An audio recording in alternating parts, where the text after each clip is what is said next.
Bajo la mirada del viajero, la configuración del imaginario del Antiguo Egipto entre 1798 y 1824.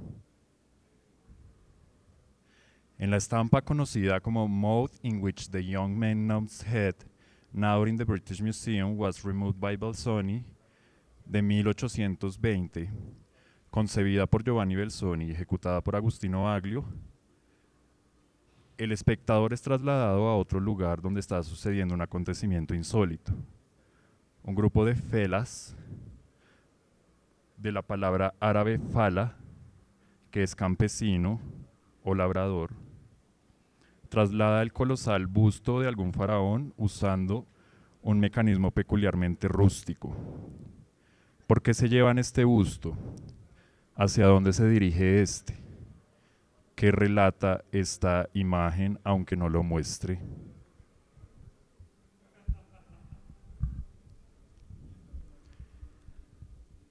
Para 1798, Napoleón y su ejército llegan a Egipto con el objetivo de iniciar una ocupación y conquista del país africano. Los ingleses, considerando el riesgo de esta ocupación, que esta ocupación conllevaría a facilitar a los franceses llegar a la India, se asocian a los otomanos para lograr expulsarlos del territorio egipcio. En 1801, el almirante Horacio Nelson intercepta a la escuadra francesa. Belzoni y Giovanni Battista, primer viaje a Egipto y Nubia, la cabeza del joven Memnon, Almería, Editorial Confluencias, 2012.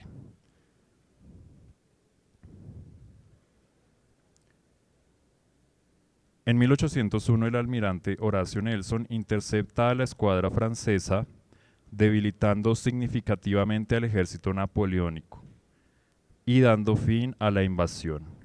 A partir de este momento, Inglaterra y Francia ejercerían un poder indirecto sobre Egipto.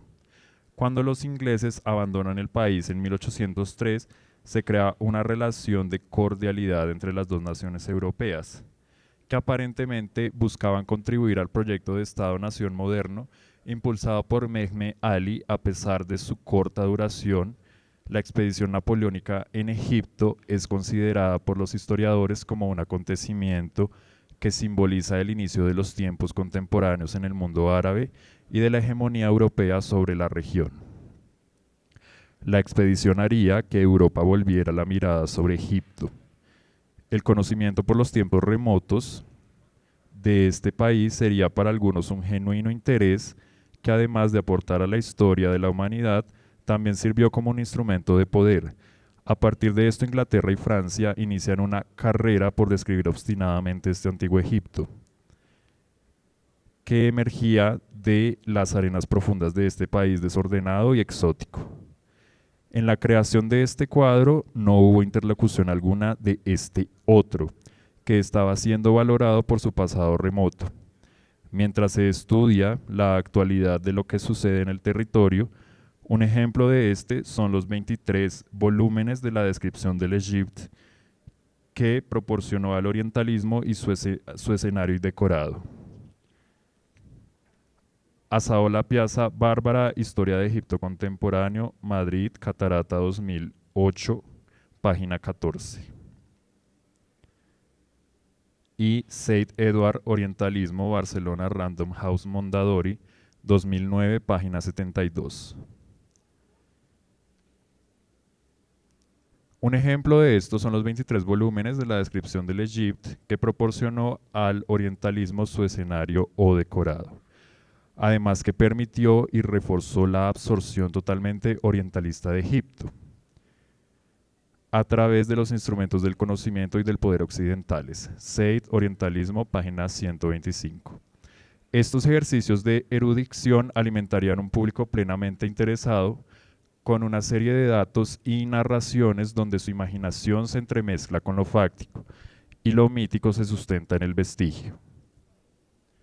El interés por el vestigio material y el refuerzo del mito son una parte fundamental de este redescubrimiento o apropiación de un país sobre otro, además del ejercicio de descripción. Otra actividad llama la atención de este periodo y es el torrente de traslados de materialidades culturales de Egipto a los países europeos. En la época no había interés local alguno sobre estos restos, ya que eran tomados como objetos revestidos con un halo de magia negra o piedras sin importancia. Durante el gobierno de Mehmed Ali entre 1805 y 1848, en Egipto, muchos diplomáticos como Drobeti y Solt aprovecharon su posición para hacer de sí mismos ávidos coleccionistas. El mismo gobernante ofrecía a estos dos países europeos vestigios monumentales como regalos con una función de simple gentileza internacional. Algunos antecedentes que propiciaron estos actos de dominio simbólico serían la práctica romana de trasladar obeliscos de Egipto a sus ciudades, las reinterpretaciones dadas por los cristianos a los monumentos o construcciones, o el olvido causado por el establecimiento del Islam en el país. Estas prácticas encubren todo un aparataje de dominio que requería la elaboración de un pasado remoto real o inventado. Cole Philip Nationalism and Archaeology on the Constructions of Nation and the Reconstructions of the Remote Past. Annual Review of Anthropology, número 27, 1998, página 223. La traducción es mía. Que bajo la apariencia de una objetividad empírica acarrean un contenido que es a la vez imperialista, colonialista y nacionalista. Cole, Nationalism and Archaeology, página 227. La traducción es mía. Esto puede evidenciarse en cuanto a que los viajeros y científicos para la época son a su vez agentes colonizadores, que persiguen un prestigio para sí mismos y para su nación empleadora. Los vestigios, además de componer un botín, son resignificados en algunos países europeos para sustentar una identidad nacional que declara una capacidad de poder sobre el otro. Además, vincularse a sí mismos con una cronología que va más atrás en el tiempo y sobre la cual tienen la capacidad de transfigurar a voluntad.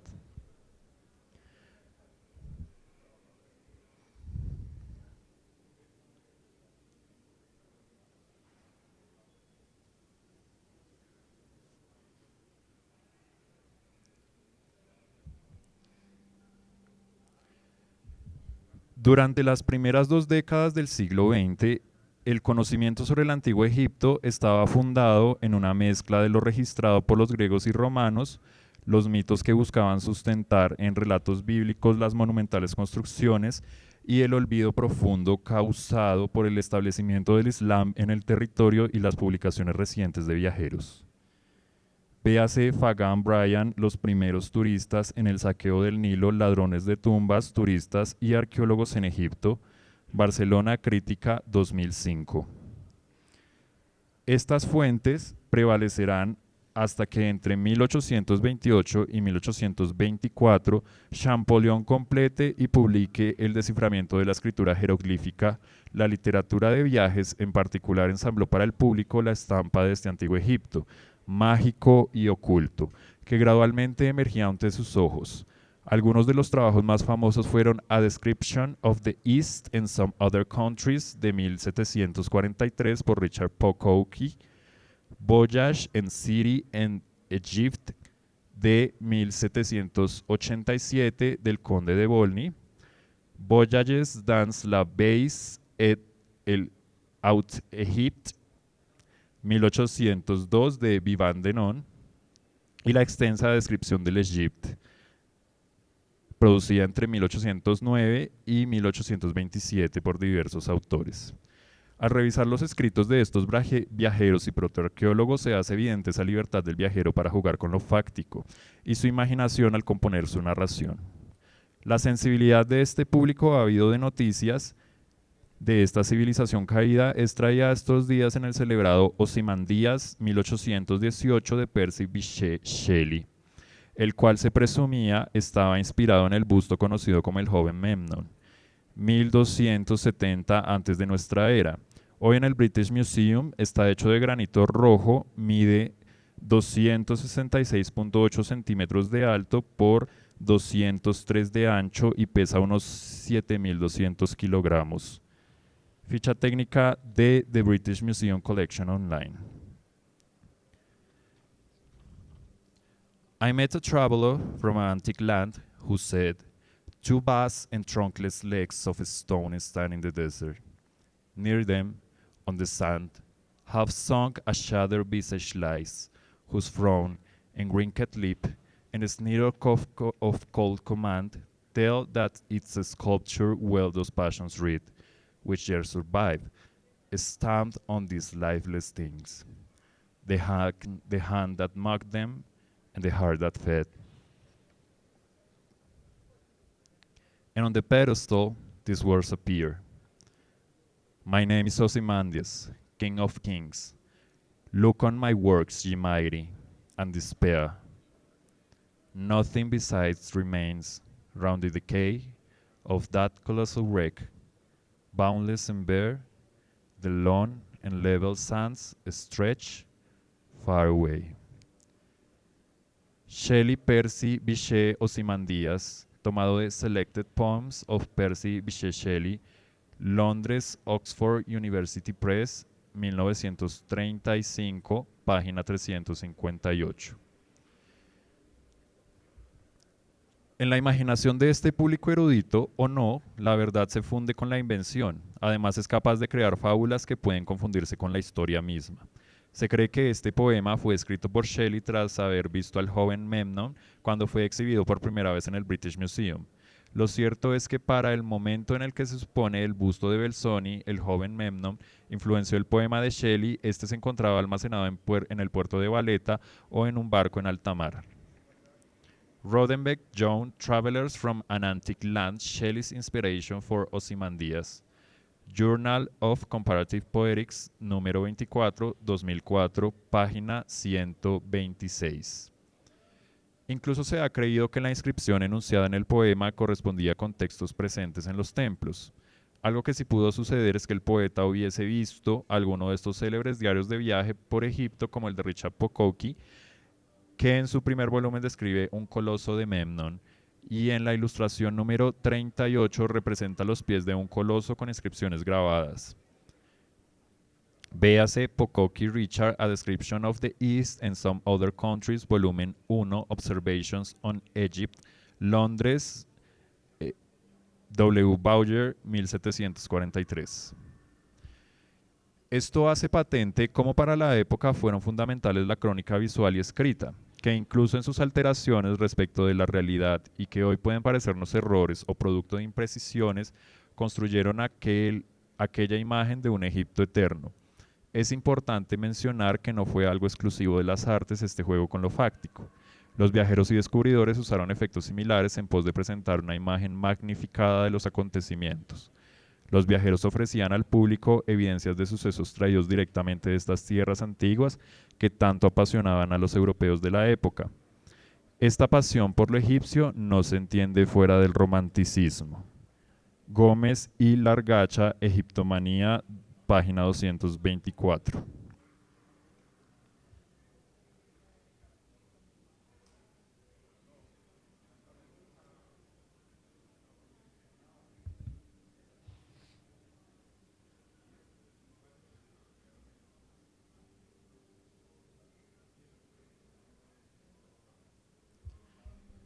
La imagen de la que parto y encuentro en ella elementos ya mencionados es conocida por el título Mode in which the young Memnon's head, now in the British Museum, was removed by Belzoni, y fue dibujada en 1820 por Agostino Aglio. 1777-1857. Partiendo de los apuntes del ahora renombrado Giovanni Belzoni, hace parte de Six New Plates Illustrative of the Researches and Operations in Egypt and Nubia, de 1820, suplemento a la serie de láminas Plates Illustrative of the Researches and Operations of G. Belzoni in Egypt and Nubia, del mismo año, las cuales fueron concebidas como complemento del libro Narrative of the Operations and Recent Discoveries within the Pyramids, Temples, Tombs and Excavations in Egypt and Nubia, de 1820 también, con autoría de Belzoni. Datos de las fichas técnicas de The New York Public Library Digital Collections. La carpeta de grabados y el suplemento fueron publicados en Londres por John Murray. Consta de 50 litografías sobre papel distribuidas sobre 40 hojas, algunas en doble página y otras plegables. Que en total incluyen mapas e ilustraciones. Fueron impresas en los talleres de Encharter. Aparentemente el suplemento de Six New Plates, la serie de Plates Illustrative of the Researches, fue impresa por C. Humendale. Y algunas de estas están coloreadas a mano con aguatinta. La carpeta de grabados tenía un precio de 6 libras esterlinas.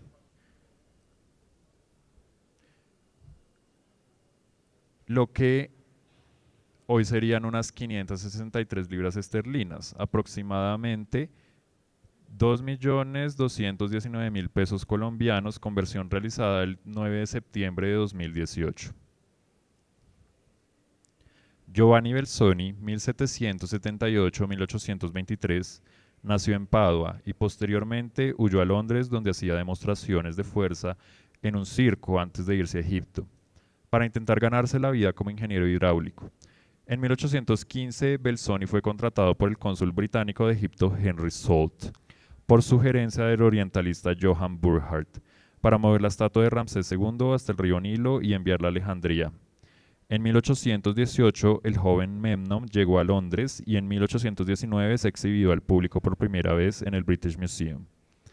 En la estampa de 43.7 por 58 centímetros, concebida como una ilustración que acompañara su libro publicado en 1820, el elemento que más me cautiva es que al hacer una comparación antropométrica con las figuras, encuentro que la dimensión de la escultura está exagerada, algo que acentúa el esfuerzo de estos campesinos que mueven la monumental figura. Hay un peso que además de lo físico evoca una trascendencia, un peso del tiempo, donde los hombres mostrados como homogéneos trazos simples afrontan la vastedad del terreno, las inmensas edificaciones y el mismo coloso. El faraón dios, después de 3000 años, se aleja de su emplazamiento, ideado para que permaneciese allí perpetuamente, sin un cortejo fúnebre e involucrado en una carrera por un poderío simbólico entre Inglaterra y Francia. Entre esta imagen y el diario publicado por Belzoni puede hacerse un parangón en cuanto a las imágenes que éste busca evocar, como cuando advierte que siempre se tendrá una idea muy imperfecta de las extensas ruinas de Tebas, aun cuando las describa el más habilidoso y precioso de los viajeros. Belzoni, primer viaje a Egipto y Nubia, página 81. Algunos de los elementos previamente mencionados respecto a la dominación que implica describir al otro también se hallan en el diario cuando afirma que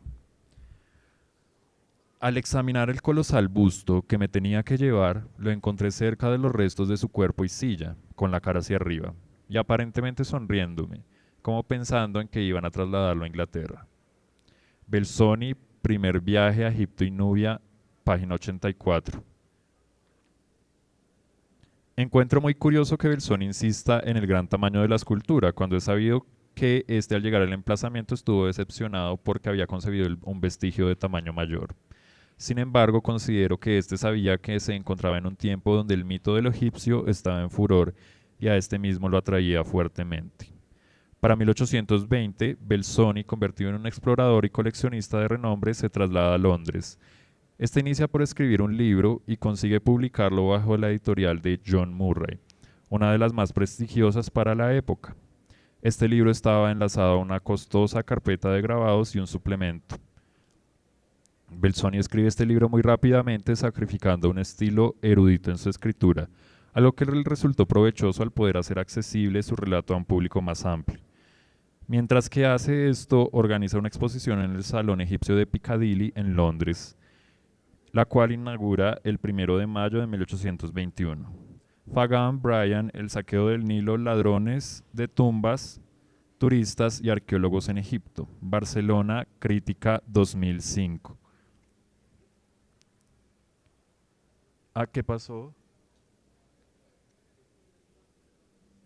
¿Se salió? No, está con el tele.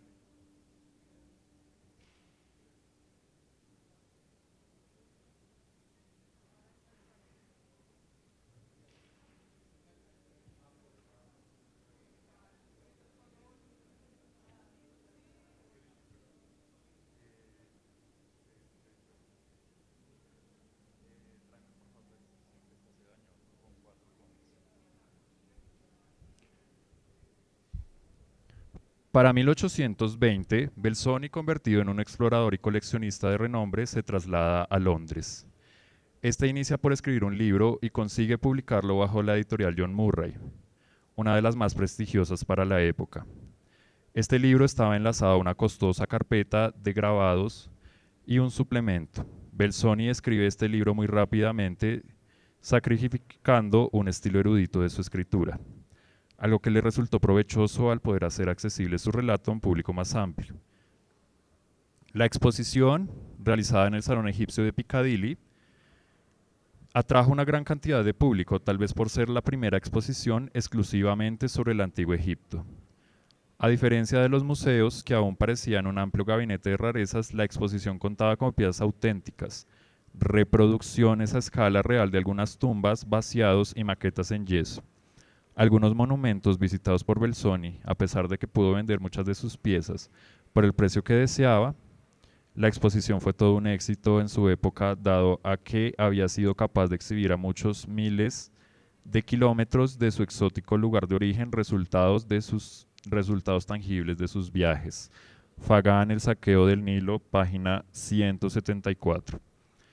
Estas imágenes resultantes de viajes de exploración y descubrimiento ofrecieron en su tiempo la posibilidad de trasladar la mirada y con ella la imaginación a parajes insólitos. Después de su muerte, la exposición sería trasladada por su esposa a París, teniendo un éxito similar al que tuvo en Londres. Una variación de escala en el elemento central de una imagen puede transformar todo el relato de la misma, y a su vez esta simple operación proviene de un vasto encadenamiento de factores ideológicos. La experiencia singular de un mundo desconocido y redescubierto a través del maleable relato de un viajero puede desencadenar estos extraños cuadros donde lo fáctico y lo imaginario conviven. En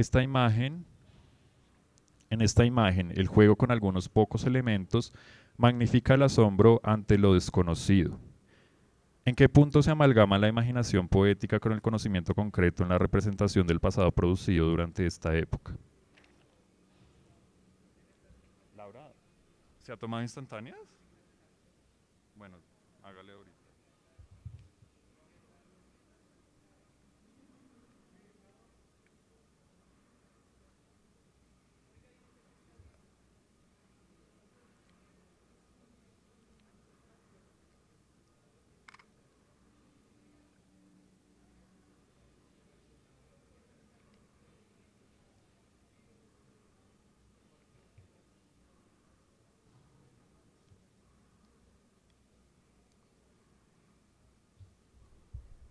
En esta cronología se relacionan literatura y diarios de viaje con publicaciones respecto a Egipto, que muestran el estado de lo considerado como conocimiento concreto para la época.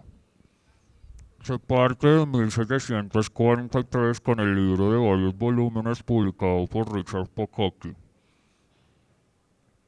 y se incluyen varias de las publicaciones previas a la descripción del Egipto. Esta última es producto de lo observado durante la expedición napoleónica por Egipto. Se afirma que históricamente este hecho desencadena y ratifica el interés que empieza a tener Europa por Egipto. Pasamos por la época en la que se publica el libro de Giovanni Belzoni vinculado a la imagen en cuestión. La línea se extiende hasta el desciframiento de los jeroglíficos por Champollion y la primera publicación de Sir George Gardner Wilkinson. Estas dos publicaciones serían bases fundamentales para los posteriores desarrollos de la egiptología y cambiarían radicalmente la concepción que se tenía de Egipto. Hasta el momento, los acontecimientos se centran en momentos que representan y hacen manifiesto de un modo claro esta estrategia de dominio y poder indirecto usado por Francia.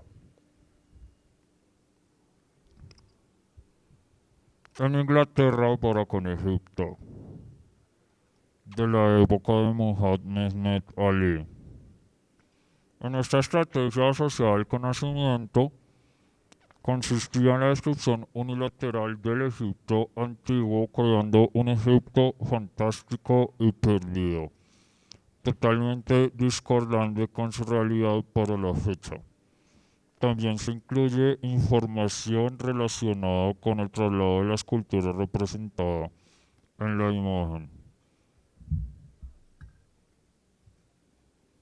En la tabla se relacionan, en orden, de izquierda a derecha, literatura de viajes y publicaciones importantes, año y acontecimientos relevantes. 1743, Pocock Richard, A Description of the East and Some Other Countries. 1779, Savary Nicholas, Cartas sobre el Egipto.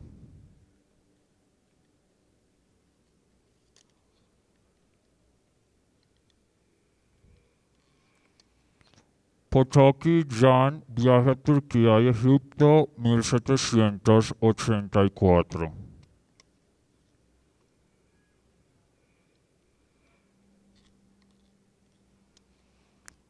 Volney, conde de Constantin François de Chassebeuf, Voyage en Syrie en Égypte pendant les années 1783, 84 y 85, publicado en 1787.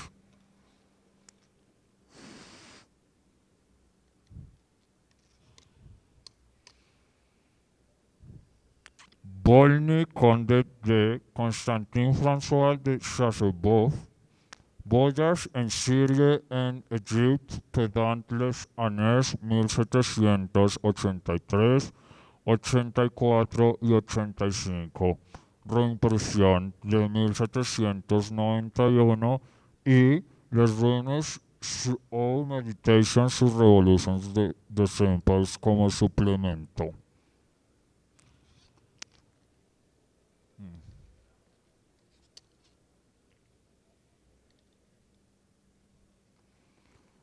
Soega George, The Origin and Issue Obeliscurum Appium Sedum, Pacificem Maximum, 1797.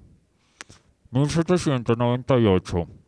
Ocupación francesa de Egipto. El 1 de julio desembarcan Napoleón y su ejército para iniciar lo que sería la expedición napoleónica por Egipto, a la cual se le atribuye la apertura de Egipto a Occidente.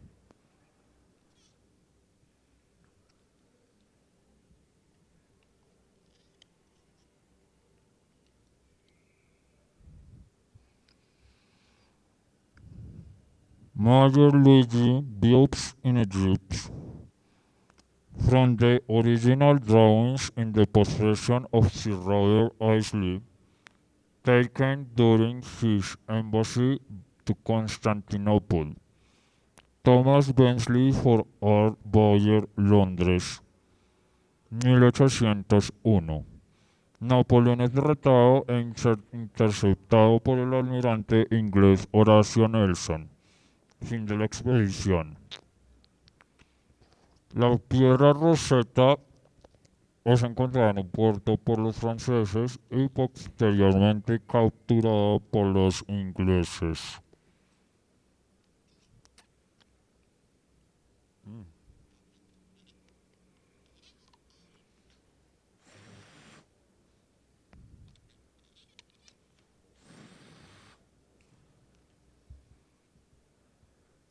De nom vivant, Voyage dans la vache et haute Égypte, volúmenes 1 y 2, París. Ackerblad, Johann David, The Letters de M. Swayze, 1802.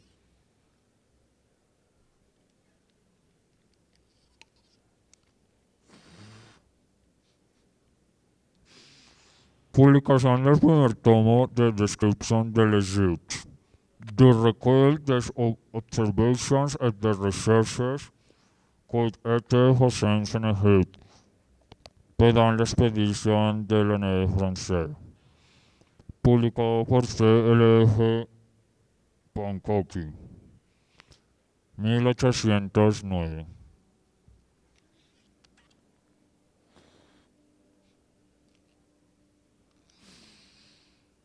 John Thomas, Egyptian Papyri and on Descriptions of Rosetta Stone, 1817. Wilson llega a Alejandría el 9 de julio de 1815. 1816. El 23 de julio, Belzoni llega a Tebas. Belzoni logra mover la estatua del joven unknown del Ramsón y fue embarcado en el río el 17 de noviembre.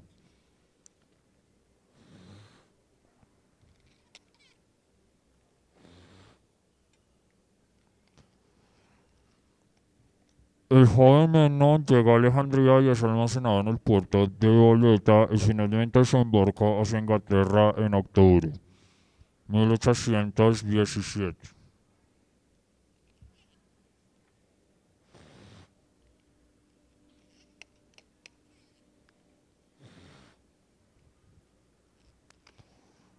Publicación en The Examiner del soneto Ozymandias de Percy Shelley, 1818. En enero, Quarterly Review anuncia que venía en camino un barco cargado de antigüedades egipcias para el British Museum, ofrecidas por Henry Salt. En marzo llega el joven a Londres y es recibido en el British Museum el 14 de marzo.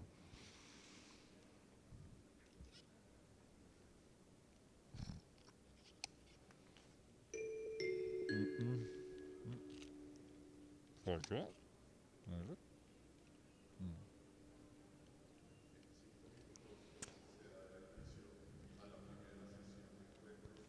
Publicación en The Examiner del soneto Ozymandias de M.C. Wolfgang Johann Ludwig. Travels in New Londres, 1819.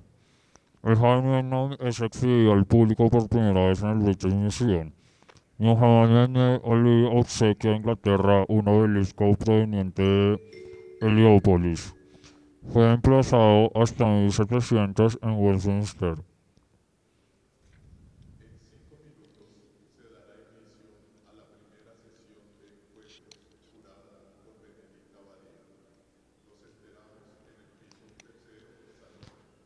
Wolfgang Johann Ludwig.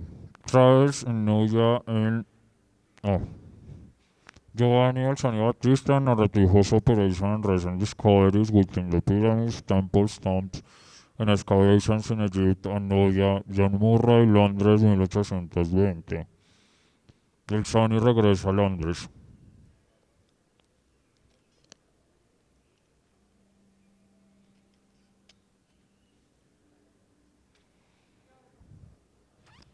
En 1822, Champollion completa el descubrimiento de los jeroglíficos. Cierre de la exposición de Belzoni en Londres, algunas piezas y demás se vendieron, lo demás se traslada en itinerancia a París.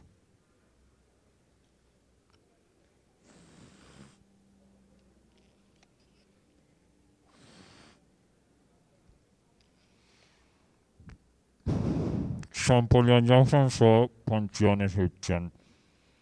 París, 1827. Belzoni muere de disentería en diciembre durante un viaje por Egipto.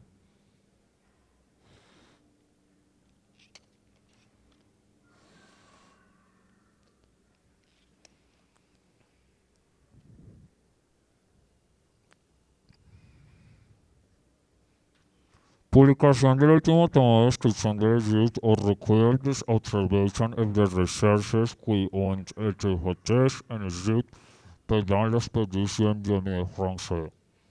Publicado por C.L.F. Víctor Hugo, Los Orientales, Poemas, 1829.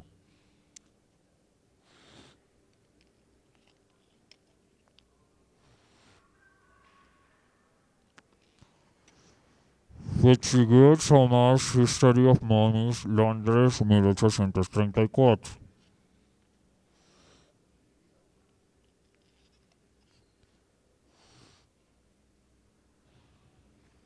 Landscape Illustrations of the Bible. Guía de viaje. Londres, Bahía Leilis, Domingo. Viajes por África y Asia realizados y explicados por Domingo Bahía Leilis, utilizando el nombre del príncipe Ali Bey el Abbasi. Valencia, 1836. Emplazamiento de un obelisco procedente de Luxor en la Place de la Concorde en París. 1836.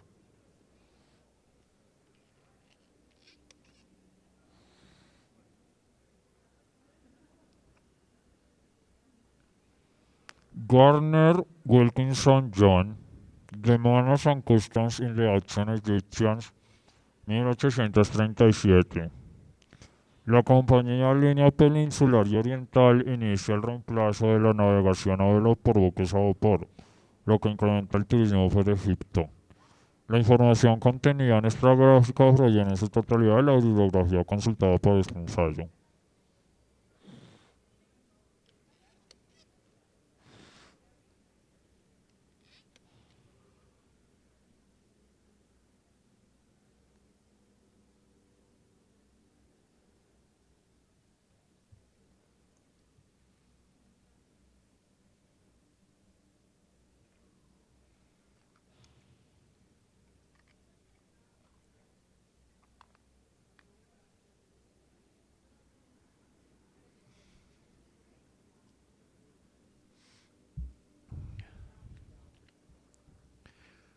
Bajo la mirada del viajero, lo imaginario y lo fáctico en la figuración del antiguo Egipto entre 1898 y entre 1798 y 1836.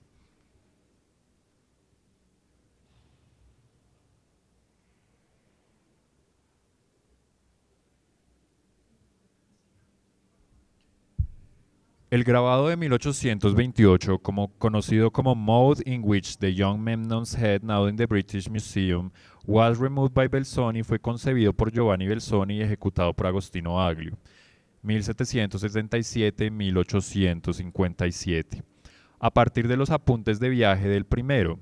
Con esta estampa, el espectador es trasladado a otro lugar donde está sucediendo un acontecimiento insólito. Un grupo de felas, de la palabra árabe fala, que es campesino o labrador, trasladan el colosal busto de algún faraón usando un mecanismo peculiarmente rústico, que se enuncia en el modo en que está configurada esta imagen, de su época y de las nociones que ésta tenía sobre Egipto y el antiguo Egipto. La lámina, concebida por Giovanni Belzoni, hace parte de Six New Plates Illustrative of the Researches and Operations in Egypt and Nubia, de 1820. El suplemento a la serie de láminas Plates Illustrative on the Researches and Operations of G. Belzoni in Egypt and Nubia, de 1820. El libro, la carpeta y los grabados del suplemento fueron publicados en Londres por John Murray. Sobre 40 hojas, algunas en doble página y otras plegables o en tamaños divergentes, que incluyen mapas e ilustraciones. Fueron impresas en los talleres de Encharter y algunas están coloreadas a mano en aguatinta. La carpeta de grabados tenía un precio de 6 libras esterlinas, lo que en una conversión realizada para el 2018 equivaldría a 2.219.000 pesos colombianos aproximadamente. Giovanni Belzoni nació en Padua y posteriormente huyó a Londres. Hacía demostraciones de fuerza en un circo antes de irse a Egipto para intentar ganarse la vida como ingeniero hidráulico. En 1815, Belzoni fue contratado por el cónsul británico en Egipto, Henry Salt, bajo la sugerencia del orientalista Johann Burckhardt, para mover la parte superior de una estatua de Ramsés II hasta la orilla del Nilo y posteriormente enviarla a Alejandría. En 1818, el busto conocido como el joven Memnon Llegó a Londres y en 1819 fue exhibido al público por primera vez en el British Museum.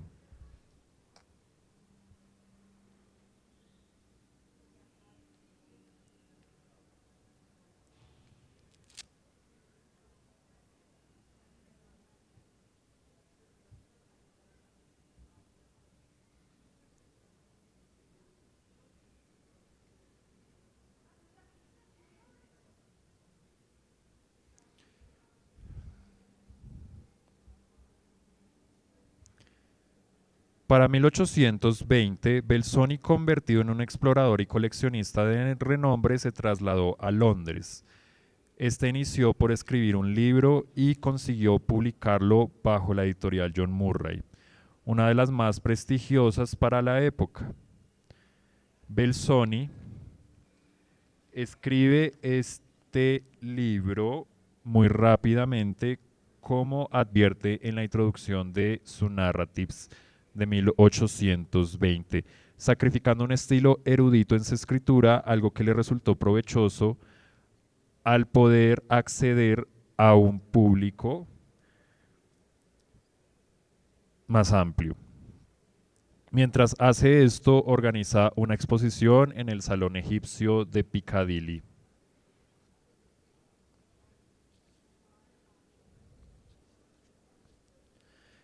En Londres, la cual se inaugura el 1 de mayo de 1821.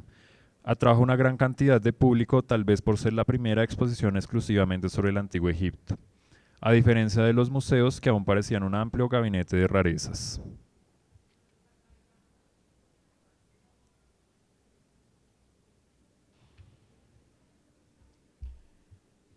La exposición contaba con piezas auténticas, reproducciones a escala real de algunas tumbas,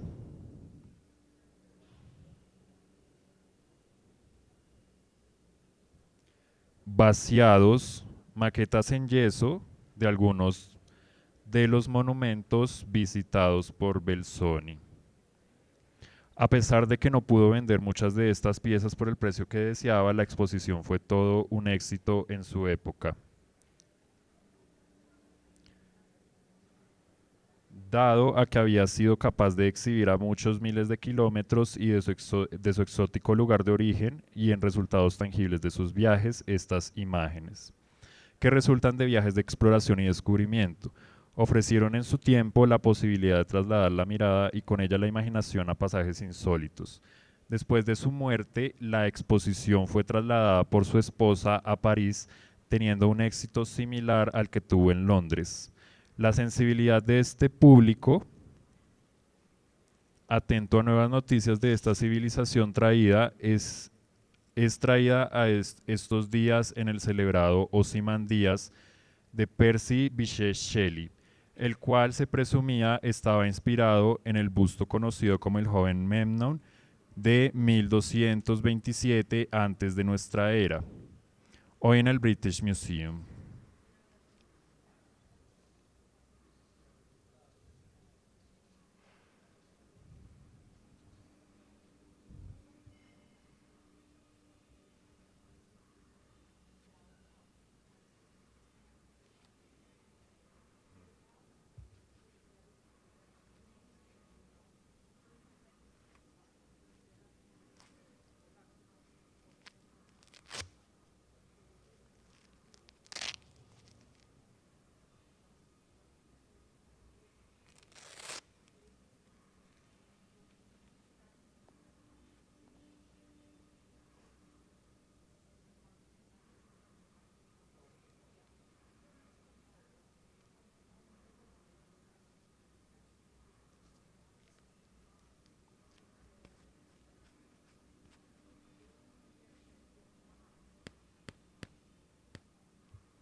I met a traveler from an antique land who said, "Two vast and trunkless legs of stone stand in the desert.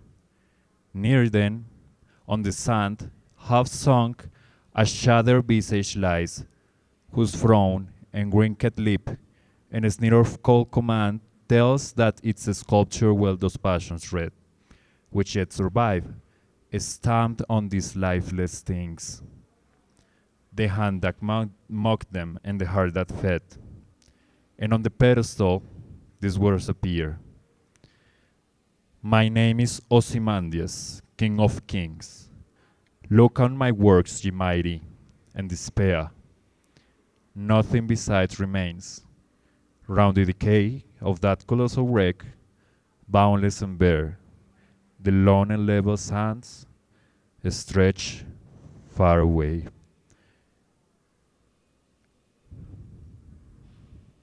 La escultura está hecha en granito rojo y mide 276.8 centímetros de alto por 203 de ancho y pesa unos 7.250 kilogramos. En la imaginación del público de la época la verdad se funde con la invención.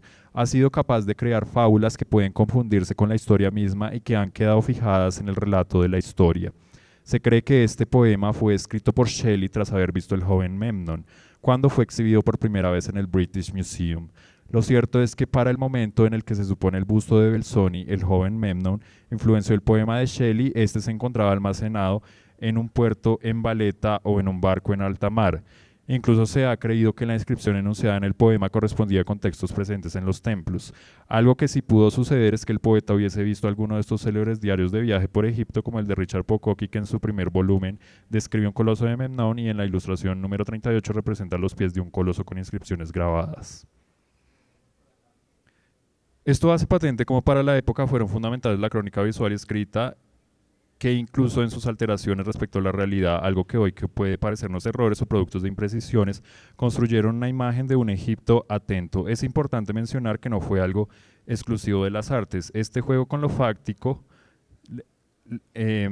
fue realizado también por viajeros y descubridores que usaron efectos similares en pos de presentar una imagen magnificada de los acontecimientos. Los viajeros ofrecían al público evidencias de sucesos traídos directamente de estas tierras antiguas, que tanto apasionaban a los europeos de la época. Esta figuración del Nilo bien puede entenderse como una suerte de egiptomanía. Egiptomanía es un término que se refiere a una ficción particular en Occidente por Egipto, un fenómeno que se remonta a la civilización griega. Bajo este concepto, Egipto aparece en un emplazamiento donde el misterio, la sabiduría oculta y los tesoros secretos de dimensiones inconcebibles se reúnen. Esta pasión por el egipcio no se entiende fuera del romanticismo.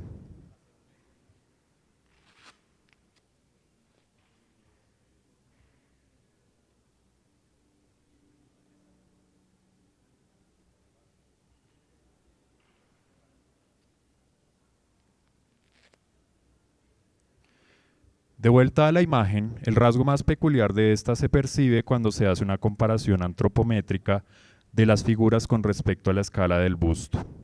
Encuentro que la dimensión de la escultura está exagerada, algo que acentúa el esfuerzo de estos campesinos que mueven la monumental figura. Hay un peso que además de lo físico evoca una trascendencia, un peso del tiempo, donde los hombres mostrados como homogéneos trazos simples afrontan la vastedad del terreno, las inmensas edificaciones y al mismo coloso.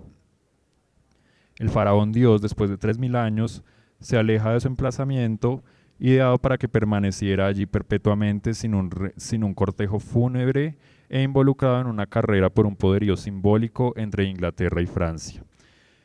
Esta ilustración y el diario publicado por Belzoni puede involucrarse en un parangón en cuanto a las imágenes que éste busca evocar y el modo entre realidad y fantasía en el que las plantea, como cuando advierte que siempre se tendrá una idea muy imperfecta de las extensas ruinas de Tebas, aun cuando las describa el más habilidoso y preciso de los viajeros. Algunos elementos de una dominación colonial que implicaba describir al otro como una de sus estrategias también se hallan en el diario cuando afirma que al examinar el colosal busto que me tenía que llevar, lo encontré cerca de los restos de su cuerpo y silla, con la cara hacia arriba y aparentemente sonriéndome como pensando que iban a trasladarlo a Egipto.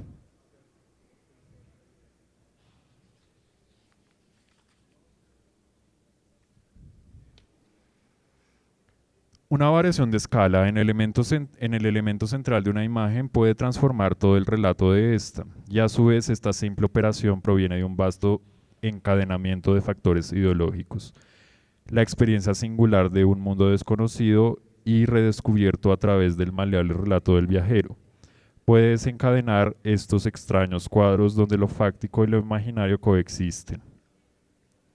En esta imagen, el juego con algunos pocos elementos magnifica el asombro ante lo desconocido. Se amalgama la imaginación poética con el conocimiento concreto en la representación de unos acontecimientos actuales vinculados a un pasado remoto.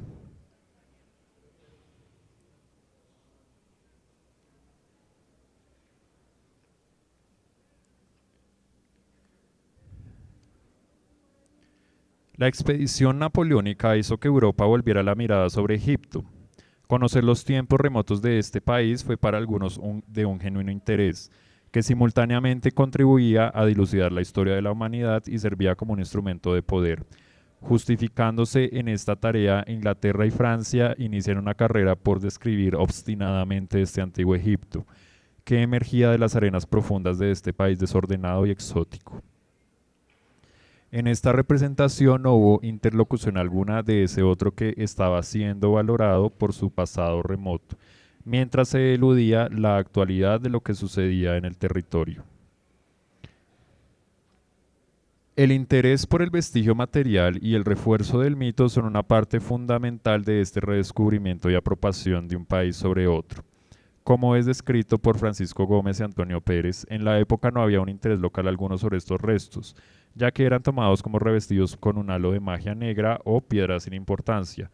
Las reinterpretaciones dadas por los cristianos a las monumentales construcciones y el olvido causado por el establecimiento del Islam en el país contribuyeron a hacer más hermético el significado de estas ruinas.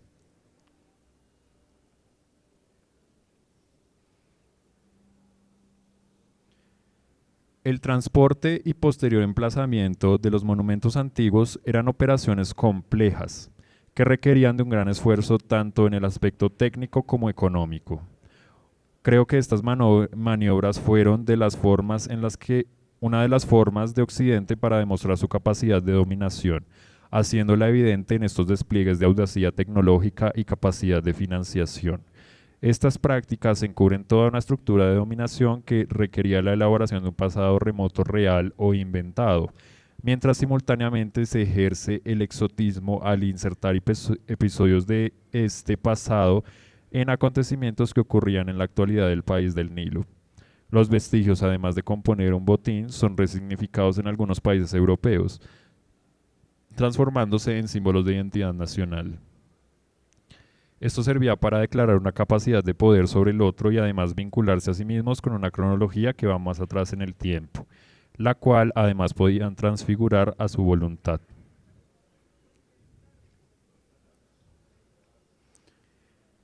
En este mecanismo de poder fueron clave los viajeros, artistas, ingenieros, oficiales, militares y científicos, ya que sirvieron como agentes colonizadores al perseguir un prestigio para sí mismos y para su nación empleadora.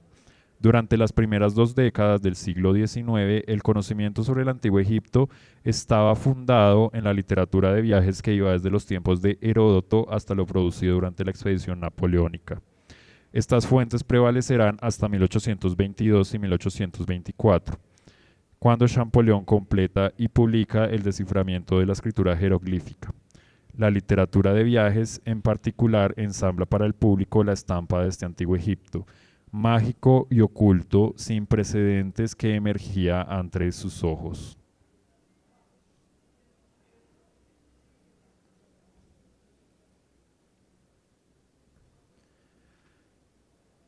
En esta imagen, su actor intelectual, Giovanni Belzoni, traslada su producción escrita, aparentemente sin adornos, a una imagen. Tal vez este sin saberse al servicio de un ejercicio de poder de una nación sobre otra, dio paso a la fantasía que a la vez buscaba hacer una narración fiel a su tiempo, a su público y a sí mismo. Esta estampa es una de miles que nos han llegado como imágenes del Egipto mediadas por figuraciones e interpretaciones y redescubrimientos de un amplio sistema de viajeros. Estas imágenes resultantes de episodios de exploración y de redescubrimiento ofrecieron en su tiempo la posibilidad de trasladar la mirada a parajes insólitos, construir utopías ajenas y mostrar realidades que superaban la imaginación.